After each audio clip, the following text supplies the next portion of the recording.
చూడుండ్రి ఏ తీరుగా దూసుకుపోతున్నదో భారతదేశము.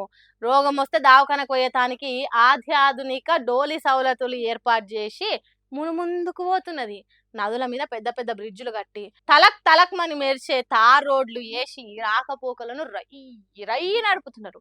అగ్గో కావడి కట్టుకొని జోలెలా మూలిగే ముసలమ్మని తీసుకొని పోతుంటే బ్రిడ్జులు కట్టిండ్రు రోడ్లు వేసిండ్రు అంటున్నవేంది అని అనుకుంటున్నారా?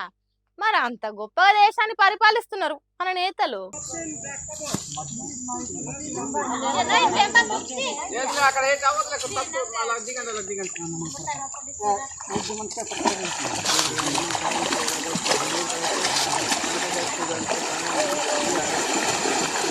ఏపీలో ఉన్న మన్యం జిల్లా కొమరాడ మండలం రెబ్బా అనే ఊర్లే మూలిగే ముసలమ్మను నాగావళి నది దాటిస్తున్నారు.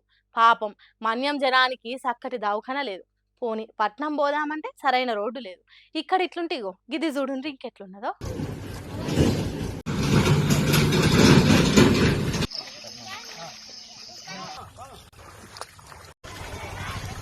ఎంత చక్కగా ఉన్నాయో చూడండి రోడ్లు. నూనె పోస్తే ఎత్తుకునే తట్టు, అసలు బురద లేదు. గిరికల బూట్లు వేసుకొని స్కేటింగ్ కూడా చేయొచ్చు. అంత మంచిగా ఉన్నది దారి. కాళ్ళకు మట్టి అంటకుండా ఎన్ని కిలోమీటర్లైనా నడిచిపోవచ్చు. మోకాల లోతు దిగబాటు అసలే లేదు. ఎంత చక్కని రోడ్డు కదా. విజయనగరం జిల్లా బొండ్లపల్లి మండలం చిన్నంగూడెం ఎర్రడ్లపాలెం అనే ఊర్లల్లా ఉన్న పరిస్థితి ఇది. రోడ్లు ఇంత మంచిగా ఉన్నాక నేటి ఈ బాలలు రేపటి పౌరులు కాకుంటే ఇంకేమైతారు చెప్పుండ్రి. దేశాన్ని ఎంతో మంచిగా నిర్మిస్తున్నారు.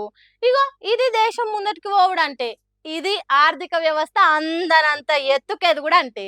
జీడిపి పెరిగితే చాలు, వీళ్ళ బతుకులు మారాల్సిన అవసరం లేదు. దేశానికి మొన్నటికి మొన్న స్వాతంత్రం వచ్చింది కాబట్టి ఫికర్ చేయాల్సిన పని లేదు. నైజీరియా, సోమాలియా అసొంటి దేశాల తిరిగా మన దేశంలో కూడా కొన్ని ప్రదేశాలు ఉంటే టూరిజం పెరుగుతుంది. అందుకే దేశాన్ని రాష్ట్రాన్ని ఏలుతున్నోళ్ళు దీన్ని తిరగ డెవలప్ చేసిండ్రు. ఇప్పటికీ 80 ఏళ్ళు దగ్గరకు వస్తున్నాయి. ఇంకా ఎన్నేళ్ళు వీళ్ళని పట్టించుకోకుండా ఆడవులని వదిలేస్తారో చూడాలి. విజనరీ విజనరీ అని చెప్పుకునే చంద్రబాబుకు వీళ్ళ బతుకులు కానొస్తలేవా? సమర్థ ప్రధానమంత్రి అని పొగిడే నరేంద్ర మోడీకి ఈ ఆడవిల్లల గోస కానొస్తలేదా? ఎంత గొప్ప పరిపాలకులో మనోళ్ళు అని పొగుడుతున్నారట ఈ వీడియో చూసిన జనాలు.